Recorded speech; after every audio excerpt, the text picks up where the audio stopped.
ఏంటది తారాదాని గురించి. బెల్ట్ షాపులు ఎక్కువ అవుతున్నాయి. నువ్వేడవా చెప్పడానికి? నీకేంటి బెల్ట్ షాపులు ఎక్కువ అవుతున్నాయి అనేసి నువ్వు మాట్లాడడానికి 170 నియోజకవర్గాల్లో ఎలా నడుస్తుంది, ఇక్కడ కూడా నడుస్తుంది. ఏంది నువ్వు చేసేది?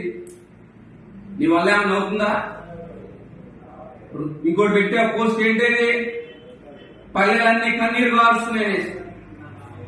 పల్లెలన్నీ కన్నీరు కాచకుండా నేను సమాధానం చెప్తాను, నీకు పరిష్కారం ఇస్తాను, నాతో పాటు రా, చంద్రబాబు నాయుడు గారి దగ్గరికి వెళ్దాం, లోకేష్ బాబు గారి దగ్గరికి వెళ్దాం, పురపాలక శాఖ మంత్రి నారాయణ గారి దగ్గరికి వెళ్దాం, పవన్ కళ్యాణ్ గారి దగ్గర, పంచాయతీరాజ్ సత్న పవన్ కళ్యాణ్ గారి దగ్గరికి వెళ్దాం, రోడ్లు అడుగుదాం. 5 దగ్గరికి వెళ్తే 5 రోడ్లు ఇస్తారు.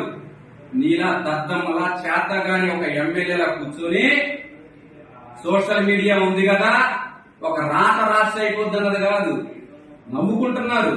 పల్లెలన్నీ కన్నీరు పెడుతున్నాయి, రోడ్లు లేక వెలగలపోతున్నాయి అంటే అది నీ చేతగానితనం కాదా? నిన్ను ఎందుకు అనుకున్నారు ఎమ్మెల్యేగా?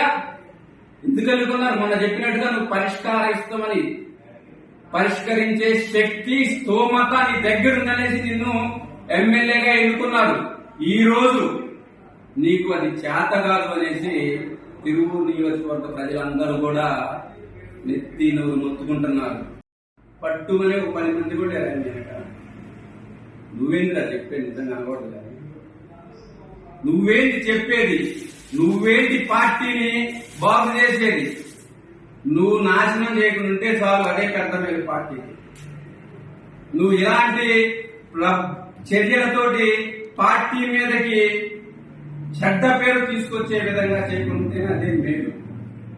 అంతేగాని ఇవన్నీ మానేసి మళ్ళీ ఒకసారి చెప్తున్నాను, నువ్వు ఏదైతే ఆరోపణలు చేశావో అది నీ రాజకీయ లబ్ధి కోసం చేసిందే.